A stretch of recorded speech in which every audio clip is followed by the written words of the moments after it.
አባዬ ተያይዘው እኮ መኝታ ቤት ገቡ። በዛ ላይ ደግሞ ገለዋለሁ ምናምን ትላለች። ቆይቺ ነበር ሚስት ያርገ ያስኩት።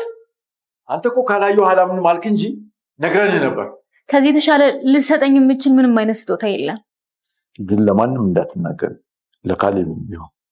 አባዬ ለኔ ችግር የለውም፣ አንተ ግን ተጠንቀቅ እንዳትናገር። ለኔ ምንም ችግር የለውም። ታዲያ ምን ይቀረናል ለመሄድ? ወረቀቶችን ይዞ መሄድ።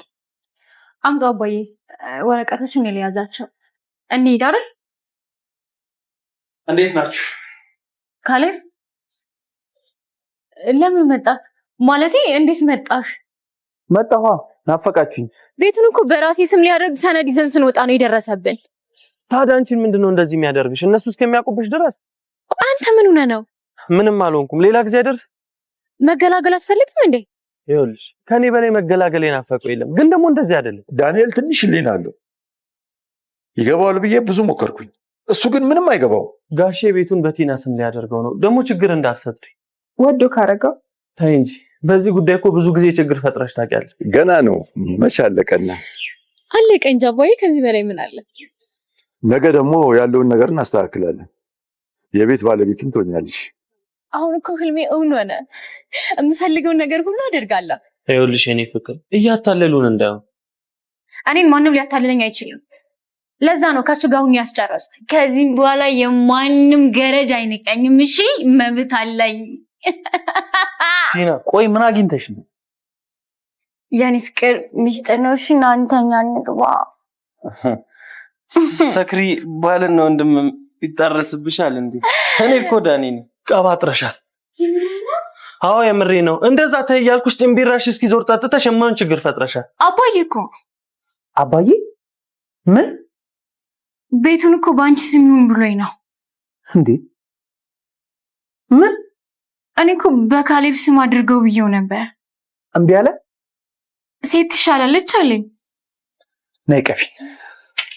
ቲና ዛሬ በጣም ደስተኛ ሆናለች። በጣም ጮቤ እየረገጠች ነው ማለት ነው። በሷ መልከታ ቤት አግኝቻለሁ፣ ቤቱ የኔ ሆኗል፣ የብዙ ጊዜ እቅዴ ተሳክቷል እያለች ነው ገና ካሁኑ ተደስታ። በመጀመሪያ ቀን እንደውም ሳክራ የማይሆን ነገር አውርታ እዛ ጋር ራሷን እያዋረደች የነበረው ማለት ነው። እነሱም እቅዳቸው ዋና አላማቸው ይሄ ነው። ለዚህ ነው ሐሰተኛ ሰነድ አዘጋጅቶ እንፈርምላትና ከዛ በኋላ ምን እንደምትል እስቲ ቀጣይ እቅዷ ደግሞ ምን እንደሆነ እንይ በማለት ያንን ሐሰተኛ ሰነድ ያዘጋጁላት ማለት ነው። እሷ ደግሞ ገና ሳያልቅ ገና ከመጀመሪያው ቀኑ ጉዳዩ ለቀጣይ ቀን ተቀጥሮ ራሱ የመጀመሪያ ቀን ሳክራ ብዙ ነገር ስታወራ ነበር። ከአሁን በኋላ የማንም ገረድ አትጫወትብኝም እያለች ነው ማለት ነው። ይሄ ደግሞ በተወሰነም ቢሆን ለካሌብ ማንነቷን እያሳየ ነው። ካሌብ ያው አባቱና ትሁት የሚነግሩትን አያምንም፣ እዛ ጋር የሚያየውን ነገር ነው የሚያምኑ እሱ። ለዛም ነው ባለፈው እንደ አክስቱ እንደ አባቱ እህቱ ነው እዛ ቤት ገብቶ እሷና ዳኒ የሚያደርጉትን ነገር ለማየት የፈለገውና በስተመጨረሻ በራሱ ተናዶ አብዶ በቢላ ካልወጋዋቸው በሚለው አባቱ መጥቶ ያንን ነገር ያስጣለው ማለት ነው። አሁን ደግሞ እሷ በመጀመሪያው ቀን ሰነዱ ተፈረመልኝ፣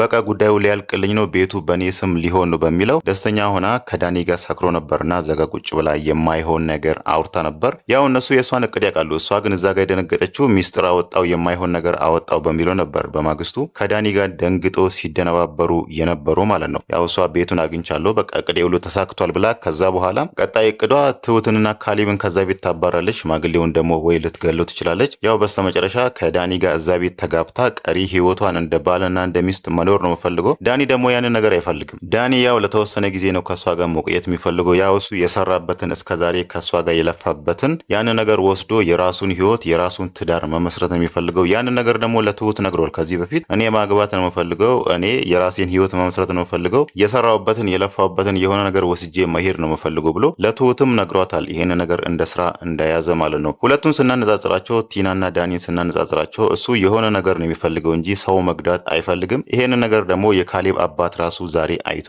ለሱ መስክሯል ማለት ነው። እሱ ትንሽም ብትሆን ህሊና አለው፣ ሰውን መግዳት አይፈልግም ብሏል ማለት ነው። ቲና ደግሞ በተደጋጋሚ ስታወራው እንደነበረው ሽማግሌን ፍለፊ ስትል እንደነበረ ከዚህ በፊት ሽማግሌ ከመዳኑ በፊት ሰው መግደል እንደምፈልግ፣ ሰው መግዳት እንደምፈልግ፣ ሁሉንም ሰው መጨረስ እንደምትፈልግ ነው ስታወራ የነበረውና ለዛም ነው የካሌብ አባት እሷንና ዳኒን ሲያነጻጽራቸው ዳኒ ትንሽም ብትሆን ህሊና አለው ያላትና ትሁት ራሱ እሷን አታምናትም። እሷ የሆነ ኪችን ከገባች ኪችን የነበረውን ምግብ አታቀርብም እንዲበሉት ማለት ነው። ያን ምግብ ደፍታ ወይ ደግሞ ቀይራው ሌላ ነው የምትሰራው እንጂ እሷ እዛ ኪችን እያለች ምግብ ደግሞ ኖሮ እሷን እዛ ጥላ አትሄድም። ይሄ ደግሞ መርዝ ትጨምራለች ብላ በጣም ስለምትጠራጠራትና ሰው ትጎዳለች ብላ በጣም ስላመነች ማለት ነው። አሁን ደግሞ በዛሬው ነገር እሷ ቤቱን አግኝቻለሁ ቤቱ ተፈርሞልኛል ብላ በጣም ደስተኛ ስትሆን ዳኒ ትንሽ ተጠራጥሯል። እሱ ነገሮችን በጣም ተጠራጣሪ ነው እየሆነ ያለው ነገር ትንሽም ብትሆን እየገባው ነው እየቀለዱብን እንዳይሆን ሙድ እየያዙብን እንዳይሆን እያለ ለሷ ደጋግሞ ነግሯታል። ግን ቲና ይሄን ነገር ልትሰማው አልቻለችም። ደስታዬን አታደፍርስብኝ እኔ ዝም ብዬ ልደሰት እያለችው ነው ለሱ ራሱ እየነገረች ያለችው እንጂ ዳኒ የሆነ ነገር እየተፈጠረ ያለው ነገር እየሆነ ያለው ነገር ምንም አላማረውም። ሽማግሌውና ካሌብ የሆነ እየቀለድበት እነሱ ላይ ሙድ እየያዝባቸው መስሏቸዋልና ለዛም ነው ተጠራጥሮ ደጋግሞ ለቲና ሲነግራት ቲና ደግሞ ምንም ልትሰማው ያልቻለችው ማለት ነው። ዳኒ አሁን ላይ እሷ ራሱ በጣም ሰልችተዋለች። ቲና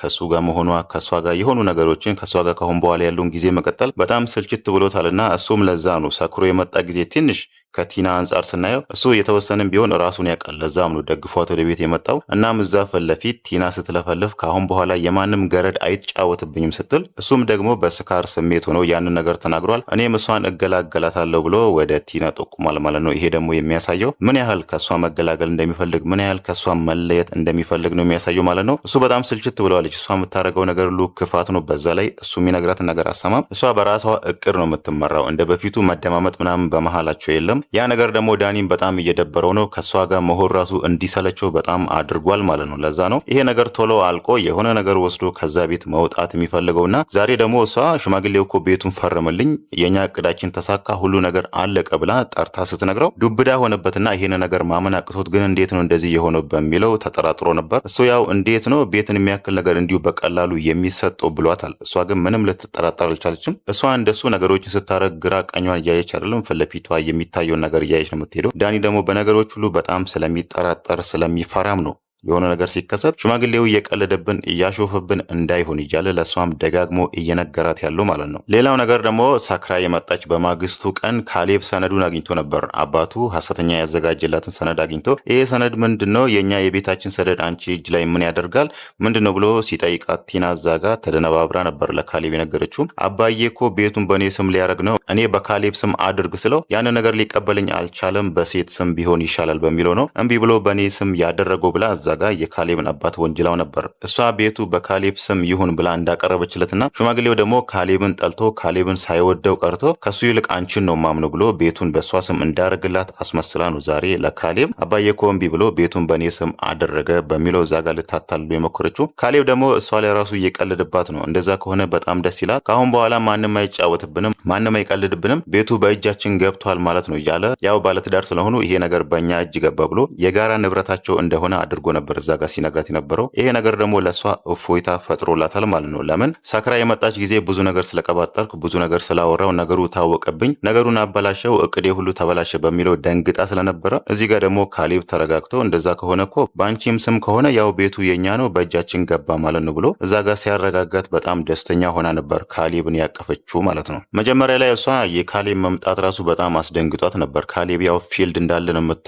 ድንገት ሳይነግራት እንደ በፊቱ ሳይደውል እየመጣው ነው ብሎ ሳይነግራት ነው ድንገት እሷ ከካሌብ አባት ጋር ቤቱን ለመፈራረም ሊወጡ ሲሉ ነበር የመጣውና ያ ነገር በጣም አስደንግጧት በጣም ተናዳም ነበር። ወዲያውኑ ነበር ምን ልታደርግ መጣ እንዴት መጣ ሳትደውል በሚለው እዛ ጋር የምታወራው ነገር ጠፍቷት ራሱ ስትደነባበር የነበረው ማለት ነው። እሷ ያው ካሌብ እንቅፋት የሆነባት መስሏታል። ግን እሷ እዛ ጋር ስታደርግ የነበረውን ነገር ሁሉ ያውቃል። እንደ አባቱ እህት እንደ አክስቱ ሆኖ ሁሉንም ነገር ያውቃል። ግን እሷ ይሄን ነገር አታውቅምና እንዴት መጣ ለምን መጣ በሚለው እዛ ጋር ተደነባብራ ካሌብንም ስትጠይቀው ነበር ማለት ነው። ካሌብ ያው በማግስቱ አባቷና እሱ እንዲሄዱ ቤቱን እንዲፈራረሙ አውቆ ነው ዞር ያለላቸው። የሆነ ለስራ እንደሚሄድ ወጣ እንዳለ ነገር ወጥቶላቸው እሷ ከካሌብ አባት ጋር ሄዳ ቤቱን የተፈራረመችው። እሷ እስከዛ ድረስ ካሌብ ነገሩን የማያውቅ ካሌብ ጉዳዩን ምንም የማያውቅ ነው የሚመስላት። ግን ደግሞ እሱ ሁሉንም ነገር ጠንቅቆ ያውቃል። አውቆ ነገሩ እንዲመቻችላትና አባቱ ሄዶ እንዲፈርምላት ነው ያደረገው። እነሱ ያው ትልቁ ጉጉታቸው ካሁን በኋላ ቤቱ ከተፈረመላትና ሁሉ ነገሩ በእጇ እንደሆነ ካሰበች በኋላ ምንድነው የምታደርገው ውሳኔዋ ምንድነው የሚለውን ነገር ለማወቅ ነው የመጨረሻ ውሳኔያቸው ይመስላል። እሷ ደግሞ ያ ነገር መሆኑን እርግጠኛ ከሆነች ቀጣዩ እርምጃ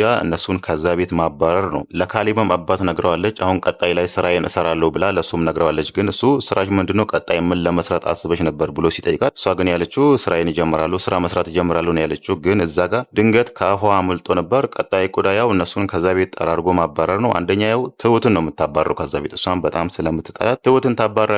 ካሌብንም ቀጣይ ላይ ታባራለች። ሽማግሌውን ደግሞ መግደል እንደምትፈልግ ነው ደጋግማ ከዚህ በፊትም ለዳኒ ስታወራ የነበረው። እነሱ ይሄን እቅዷን ማየት ነው የሚፈልጉት። ቀጣይ ላይ ምንድን ነው የምታደርገው የሚለውን ማየት ስለሚፈልጉ ማለት ነው። አሁን ሽማግሌው በስተመጨረሻ ያለውን የቀረውን ሊጨርስላት አብሯት ወጥቷል። አሁን እዛ ጋር ሄዳ ጉዳዩ እንዳለቀ እርግጠኛ ከሆነች ያው ጊዜ እንደማሰጣቸው ግልጽ ነው። አሁን ከቤቴ ውጡ ማለታቸው አይቀርም። እነሱም የሚፈልጉት ይሄንን ነው ማለት ነው። እሷ እንደውም በጣም ደስተኛ ሆነ። በመጀመሪያ ቀን ጉዳዩ ለቀጣይ ቀን ተቀጥሮ ራሱ ወዲያውኑ መታ ኪችን ገብታ ትሁት ላይ ፎክራ ነበር። ካሁን በኋላ እንደ በፊቱ አትፎክሪብኝም፣ ከዚህ ቤት አባርርሻለሁ ብላ ገና ጉዳዩ ሳያልቅ ምንም ነገር በእጇ ሳይገባ የካሌብ አባት ወረቀቱ ላይ ፊርማውን ስላኖረ ብቻ በጣም ደስተኛ ሆና እንዳለቀ መስሏት ነበር። ወደ ኪችን ትሁት ጋር ሄዳ ትሁት ላይ ስትፎክር የነበረው ካሁን በኋላ ከዚህ ቤት ትጠፊያለሽ እያለች ለእሷ ስትነግራት የነበረው ማለት ነው። ትሁት ደግሞ እንደውም ከዛ ቤት መሄድ ትፈልጋለች። እንኳን ሂጂ ተብላ አይደለም፣ እሷም ወደ ቤተሰቦቿ መሄድ ትፈልጋለች። እኔም ያንን ነገር ነው የምፈልገው ብላ ነግራታለች ማለት ነው። ገና ሳያልቅ የቲና ውሳኔ ምን እንደሆነ ራሱ ግልጽ ነው። ያን ያክል ሚስጥርና ጥያቄ ባይሆን ራሱ እሷ ከዚህ በፊትም ስታወራ ነበር ከዳኒ ጋር እነሱን እንዲናርጋለን እንዲጠራርገን ከዚህ ቤት እናጠፋቸዋለን እያለች ስታቀር ነበር። ያው እነሱ ናቸው የእሷን እቅድ ማያውቁትና ይሄንን ደግሞ ቀጣዩን መረባቸውን አዘጋጅቶ የእሷ እርምጃ ምንድነው የእሷ እቅድ ደግሞ ምንድነው የሚለውን ለማወቅ የፈለጉት ማለት ነው። እስከዛሬ ስታደርግ የነበረውን ነገር ሁሉ ያውቃሉ። አሁን ደግሞ እውነት ውስጥ የምትፈልገው ቤት ደግሞ በእጇ ከገባ ምንድነው የምታደርገው የሚለውን ነገር ማወቅ ፈልጎ ነው። ግን የእሷ እቅድ ያው እነሱን ከዛ ቤት ጠራርጎ ማባረር ነው ማለት ነው።